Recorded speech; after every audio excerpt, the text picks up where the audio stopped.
Olá, meus amigos, tudo bom? Eu quero tratar com vocês um tema bastante delicado quando nós falamos de E-Social e órgão público. Esse tema são as autuações e as multas que o órgão público pode sofrer pelo não cumprimento daquilo que o E-Social nos pede. Sabemos que o E-Social ele não está criando nenhuma legislação nova. Ele veio para forçar o cumprimento daquilo que já existe. Então, em que momento que o órgão público ele pode ser autuado?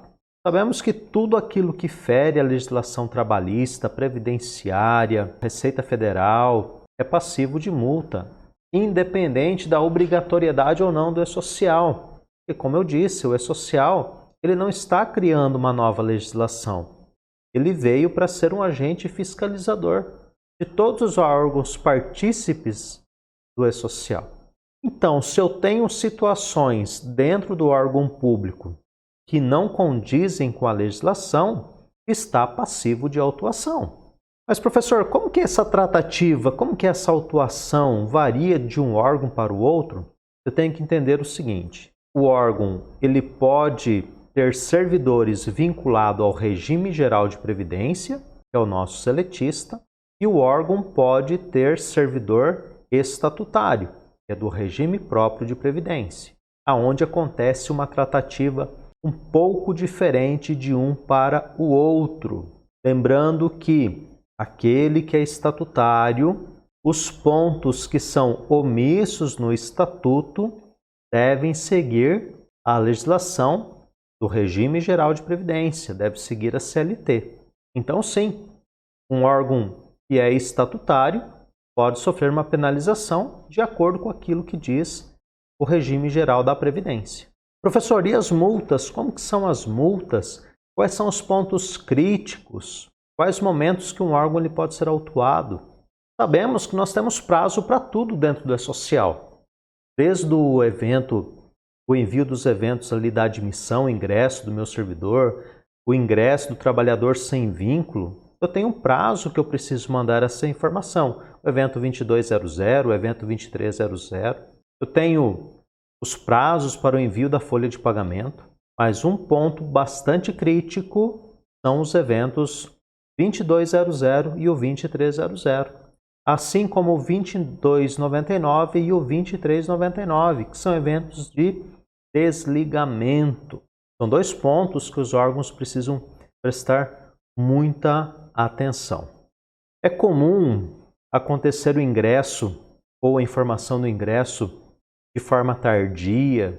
A exoneração acontece, mas o pagamento das verbas rescisórias, a informação dessas verbas rescisórias acontece um tempo depois.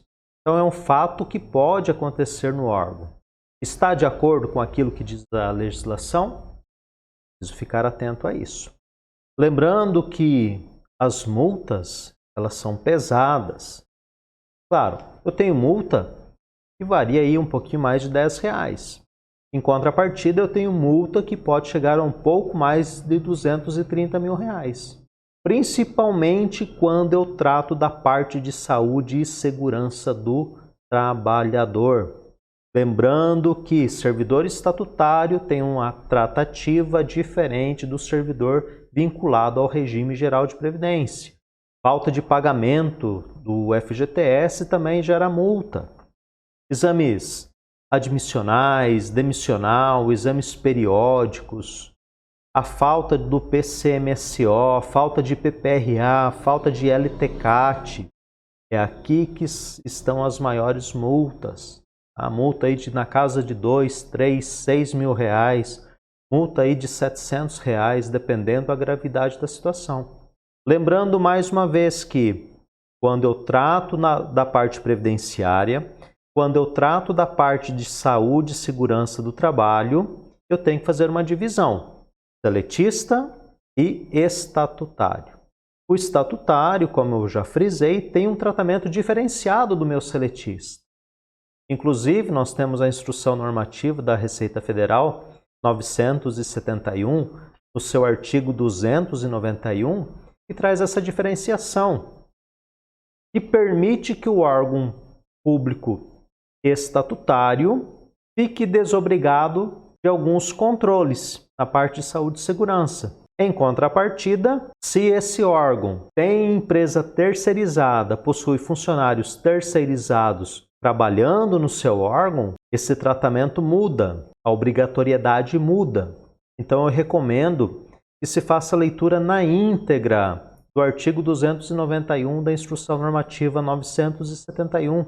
Nós temos ali o parágrafo 2º e o parágrafo 5º, e ele acaba me obrigando a fornecer os laudos de PCMSO, PPRA e LTCAT para a empresa terceirizada, assim como o PPP para o servidor. Se eu tiver apenas um seletista dentro de um órgão estatutário, que está desobrigado de algumas informações, eu me torno obrigado a ter todas as informações em função do seletista que eu tenho comigo no órgão público. É um ponto de muita atenção, são os prazos para o envio das informações, tanto da admissão do ingresso do servidor, quanto o prazo dos eventos de desligamento desses servidores, assim como os laudos de saúde e segurança, PCMSO, PPRA e LTCAT. Outro ponto que eu preciso prestar muita atenção quando eu falo de multa, principalmente na parte previdenciária, que são as multas pelo descumprimento das regras do regime previdenciário e o Código Penal. Como assim, professor? Se eu faço uma retenção previdenciária do meu servidor e não repasso essa retenção previdenciária, pensando aqui no servidor vinculado ao regime geral de previdência. Se eu tenho esse tratamento de reter e não repassar, eu acabo cometendo um crime de apropriação indébita de bem. Por quê? Estou pegando um valor que é do servidor, que eu deveria repassar para a Previdência, e não faço esse repasse. Caso aconteça esta situação, eu estou infringindo também o Código Penal. Aí a pena ela é um pouquinho mais dura.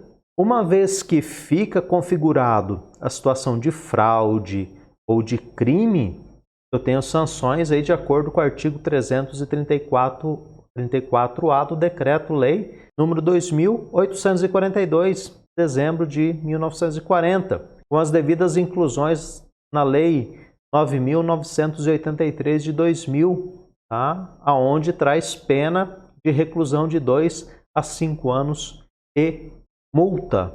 Então eu preciso ficar bastante atento para as práticas que vêm sendo adotadas, principalmente aos prazos. Como eu disse, eu sei que esse tema é um tema bastante delicado, mas ele é necessário ser falado, ser conversado e debatido, e principalmente corrigir tudo aquilo que não é de acordo com o que diz a legislação. Espero que vocês tenham gostado dessa dica e nos vemos numa outra oportunidade. Até mais.